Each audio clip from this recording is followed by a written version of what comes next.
അയ്യോ, ക്യാൻസർ എന്ന് പറഞ്ഞാൽ ആദ്യം എന്താണെന്ന് പഠിക്കാം.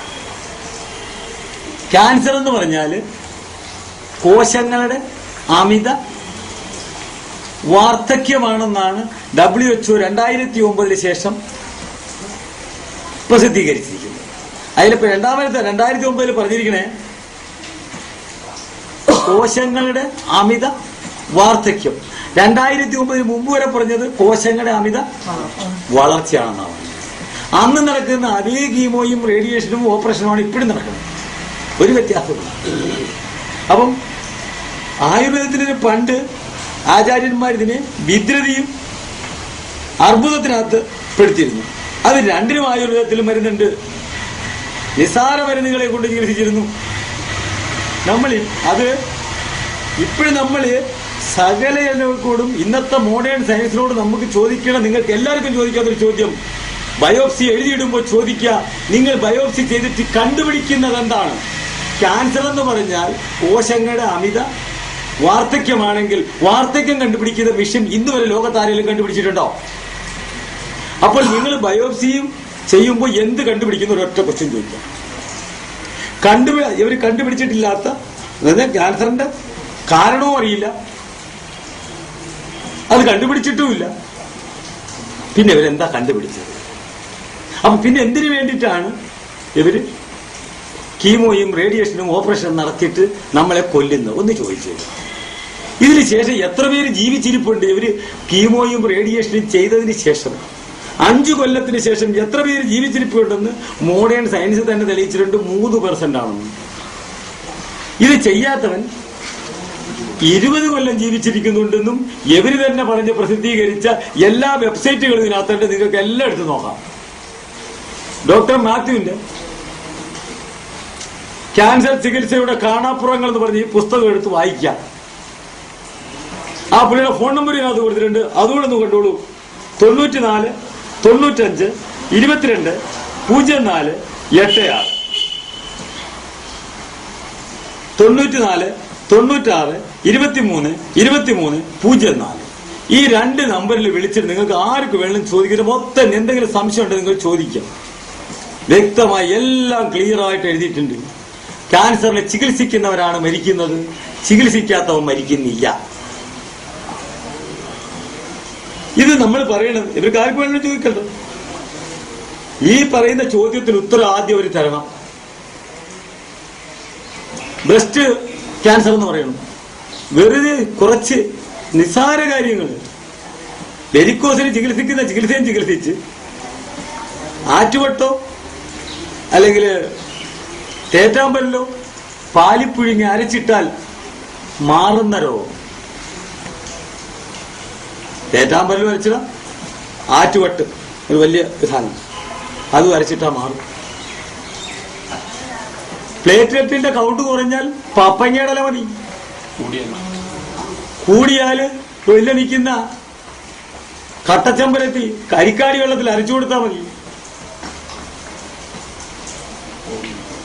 വരട്ടെ, നിങ്ങൾ ഏത് കൂടിയതോ ഏത് കുറഞ്ഞോ, ഇവിടെ എത്ര എണ്ണം അവിടെ നിങ്ങൾ ഡെയിലി ഇവിടെ വരുന്ന അല്ലെ. ഞങ്ങൾ 22 വൈദ്യന്മാരുണ്ട്.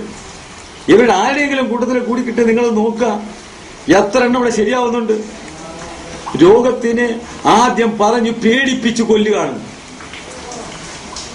ഭയം നമ്മുടെ ഏറ്റവും വലിയ ശത്രു. നിങ്ങൾ അല്ലെങ്കിൽ ഒരു കാര്യം കൂടി ചെയ്ത് നോക്കൂ. നിങ്ങൾ ഏതെങ്കിലും ഒരു ഓങ്കോളജിസ്റ്റിനെ വിളിച്ച് മുമ്പിൽ നിർത്തുക, 1 or 2 പേരെ വിളിച്ചു നിർത്ത്. ഈ ചോദ്യം അവരോട് ചോദിക്കുക. ചോദിച്ചിട്ട് അവിടെ വെച്ച് ഞാൻ പറയുന്നത് തെറ്റാണെങ്കിൽ അവിടെ നിങ്ങൾ എന്നെ തല്ലിക്കൊല്ലും.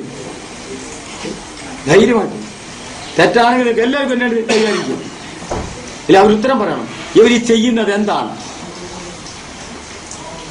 ഇവിടെ ഇപ്പൊ വിളിക്കുന്ന ഒരാള് 2 പേര് ഇവിടെ നിങ്ങൾ ഒരു 3-4 പേര് ഇവിടെ നോക്ക്. നിങ്ങൾ എവിടെയൊക്കെ അവിടെ പറഞ്ഞിട്ട് ഡേറ്റ് ഫിക്സ് ചെയ്യുക.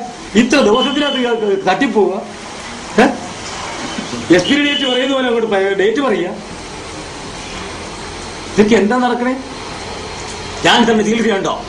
അണുക്കളെ കണ്ടുപിടിച്ചിട്ടുണ്ടോ? ഇതിന്റെ രോഗം കണ്ടുപിടിച്ചിട്ടുണ്ടോ? എല്ലാം നിങ്ങൾക്ക് ചോദിക്കാമല്ലോ. ഇതൊന്ന് ചോദിക്കാം, എന്തേ നടക്കണേന്ന്.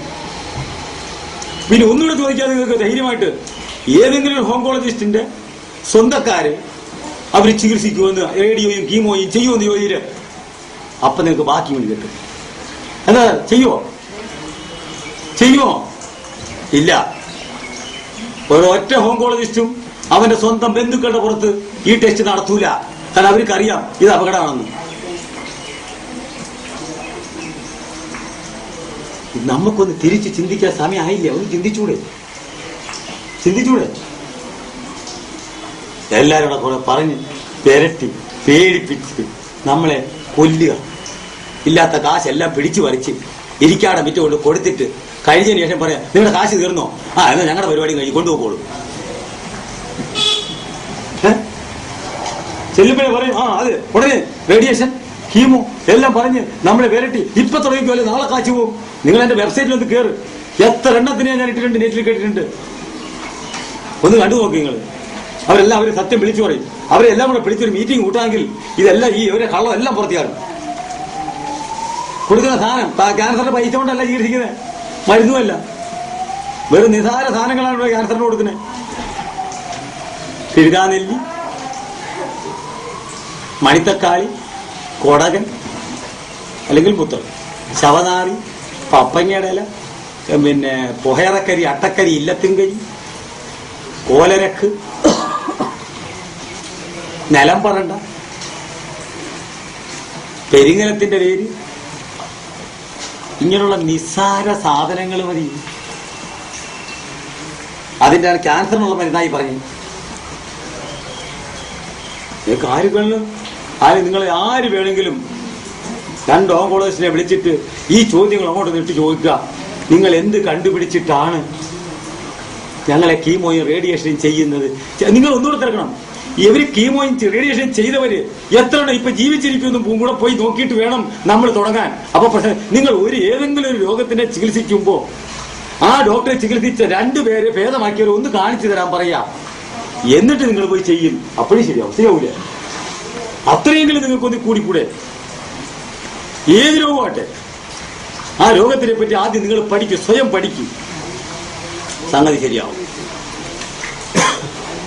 കാശിന്റെ ആർത്തി കൊണ്ട് അടുത്ത് പോയി നിങ്ങൾ ആര് ചെന്നാലും ശരി, അവിടെ ചെന്ന് കഴിഞ്ഞാൽ ആദ്യം കൗണ്ടറിൽ പൈസ കെട്ടി വെക്കാനാ പറയണേ. നിങ്ങൾ രോഗം എന്താണെന്ന് പോലും ആരും ചോദിക്കൂല. ചോദിക്കോ? കൗണ്ടറിൽ പൈസ കെട്ടി ആദ്യം, പിന്നെ സംസാരിക്കാം. പക്ഷെ ഒരു വൈദ്യന്റെ അടുത്ത് പോയാൽ ചെയ്യൂല. ആയുർവേദം രക്ഷപ്പെടാത്തല്ലോ. അതിനും കാരണമുണ്ട്. കുറുന്തോട്ടി പോലും കണ്ടാ തിരിച്ചറിഞ്ഞുകൂടാത്തവന്റെ കൈ കൊണ്ടെന്ന് ആയുർവേദം കൊടുത്തിട്ട് യവൻ ഈ കമ്പനിക്കാരന്മാര് പറയുന്നത് കുറിച്ചു കൊടുക്കുന്നു. 10 കൊല്ലത്തെ എക്സ്പീരിയൻസ് ഇട്ടുകൊണ്ട് കഷായം പണിത് വെക്കുന്നു, ലേഹ്യം പണിത് വെക്കുന്നു, ആസവം പണിത് വെക്കുന്നു. അവന് കച്ചവടം നടക്കുന്നു. എല്ലാ വലിയ കമ്പനിക്കാരന്റെയും ഗതി ഇത് തന്നെ.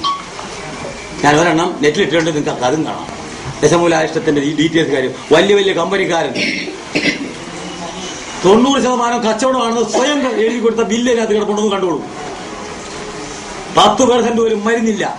ചാരായവും അരിഷ്ടവും എന്ന് പറഞ്ഞുകൊണ്ട് ചാരായം കലക്കി കളർ അടിച്ച് പെയിന്റ് മണം അടിച്ചിട്ടേ പറ്റി അതിന് ദശമൂലാരിഷ്ടവും ജീരകാരിഷ്ടവും അതെന്ന് പറഞ്ഞുകൊണ്ട് ചാരായം കോരി കുടിപ്പിക്കുന്ന ആയുർവേദവും നമ്മളെല്ലാം കൂടി അതിന്റെ പുറകെ നടക്കണം. ലേഹ്യം 150 രൂപയ്ക്ക് ലേഹ്യം മേടിച്ചു കഴിഞ്ഞാൽ 90% കച്ചവടം കഴിഞ്ഞാൽ 10% 14 രൂപയുണ്ട്. തേങ്ങാപ്പിണ്ണാക്ക്, ശർക്കര, എസൻസും അല്ലാതെ വേറെ എന്ത് തരാൻ പറ്റുമെന്ന് ചോദിക്ക്. ഏത് കമ്പനിക്കാരനെ വിളിച്ചോ? അത് കൈക്കാട് മൂസായിക്കോ, കോട്ടക്കലായിക്കോ, നാഗാർജുന ആയിക്കോ, ഔഷധി ആയിക്കോ, എല്ലാരും വിളിച്ചോ. ചോദ്യം ഈ കഷായം എങ്ങനെ കേടാവാതിരിക്കുന്നതെന്ന്. ആദ്യം കീടനാശിനി അടിച്ചു വെച്ച് കീടനാശിനി കൊണ്ട് തന്നിട്ട് അത് നമ്മളെല്ലാവരും പോയിട്ട് അത് കുറിച്ചു കൊടുക്കാൻ അവന്റെ ബിനാമികളായ BAMS ഡോക്ടർമാർ അവര് സ്കൂളിൽ പോയി അവരവിടെ ചെന്ന് ഇത് പഠിച്ചേച്ച് കമ്പനിക്കാരൻ റെപ്രസെന്റേറ്റീവ് കൊണ്ട് തരുന്നു. ആ റെപ്രസെന്റേറ്റീവ് കൊണ്ട് പറയുന്നു ആ ചുവക്കുള്ള മരുന്ന് കുടിച്ചു എഴുതി കൊടുത്തു. ഡോക്ടർക്ക് ഒന്നും അറിയേണ്ട കാര്യമില്ല. റെപ്രസെന്റേറ്റീവ് പറഞ്ഞു എന്തിനാണ് ഈ സാധനം, ഈ അരിഷ്ടം എന്തിനാ, ഈ മരുന്ന് എന്തിനാ, അതിന് റെപ്ര പറയുന്നതല്ല. ഡോക്ടർക്ക് തീരുമാനിക്കേണ്ട കാര്യമില്ല. അത് തന്നെ അലോപതി. ഇപ്പൊ ഡോക്ടർമാർക്ക് ഒന്നും പഠിക്കണ്ട. 50 ലക്ഷം രൂപ കൊടുത്തു കഴിഞ്ഞാൽ ഇപ്പൊ MBBS കിട്ടും. വീണ്ടും ഒരു 50 ലക്ഷം രൂപ കൊടുത്തു കഴിഞ്ഞാൽ ഇഷ്ടാവാം. ആയിക്കൂടെ കാർഡിയോളജിസ്റ്റ്, ന്യൂറോളജിസ്റ്റ് 50 ലക്ഷം കൂടെ വീണ്ടും കൊടുത്താൽ ഇവർ വന്നിട്ട് റപ്പ് എന്ന് പറയുന്ന അതാണ് ഇതിന് ഇന്ന സാധനം കൊണ്ട് കൊടുത്തതെന്ന് പറയുമ്പോൾ അവരെ കുറിച്ച് നമ്മൾ തരുന്നു. അവരെന്തായിരിക്കുന്നു? 20 വർഷത്തിന് മുമ്പിട്ട് കണ്ട കമ്പനിക്കാരല്ല ഇപ്പോഴത്തെ കമ്പനിക്കാരൻ. ശരിയോ തെറ്റോ? മെഡിക്കൽ റപ്പാ നമ്മളെ ശീലിപ്പിക്കുന്നത്. കമ്പനിക്കാരുടെ റപ്പും കൂടെ അവര് പറയുന്നു ക്യാൻസറിന് മരുന്നെന്ന്. അതിൽ അവര് കോരി കൊടുക്കുന്നു, ഓപ്പറേഷൻ ചെയ്യുന്നു, കണ്ടിക്കുന്നു, മരുന്ന് കൊടുക്കുന്നു, ലക്ഷങ്ങൾ അടിച്ചുകൊണ്ട് പോകുന്നു. ഇരിക്കാനും തീർന്ന് നിങ്ങളുടെ പൈസ ഇല്ലാത്തവരെല്ലാം രക്ഷപ്പെടും. ആരുടെ കയ്യില് ക്യാൻസറിനെ ചികിത്സിക്കാൻ കാശില്ലാത്തവനുണ്ടോ അവനെല്ലാം രക്ഷപ്പെടും. കാശുള്ളവനൊന്നും രക്ഷപ്പെടില്ല. അത് സത്യമാണ്. അല്ലെങ്കിൽ കാശ് കൊണ്ട് ഓടിയാ രക്ഷപ്പെടാൻ അവിടെ പോയി നശിച്ചുകൊണ്ടും വരും. എന്താ ശരിയാവില്ലേ? അത് ഇത് രണ്ടും കൂടെ കൂടി കഴിഞ്ഞിട്ട് നമുക്ക് എന്ത് ചെയ്യാൻ പറ്റുമെന്ന് പറ. രക്ഷപ്പെടാൻ ഒറ്റ വഴിയുള്ളൂ. നിങ്ങൾ കഴിക്കുന്ന ആഹാരം നേരാമണ്ണം കഴിക്കുക, നേരാമണ്ണം ചിന്തിക്കുക, കാശിനുള്ള ആർത്തി കുറയ്ക്കുക. പ്രശ്നം സോൾവ് ആവും. ഇല്ല കാശിന്റെ പുറകെ ഓടും. അവസാനം പിന്നെ വേണ്ടാത്തയും കേട്ടിട്ടില്ലാത്തയും രോഗങ്ങൾ പിടിച്ച് ചാവും. ഓക്കെ.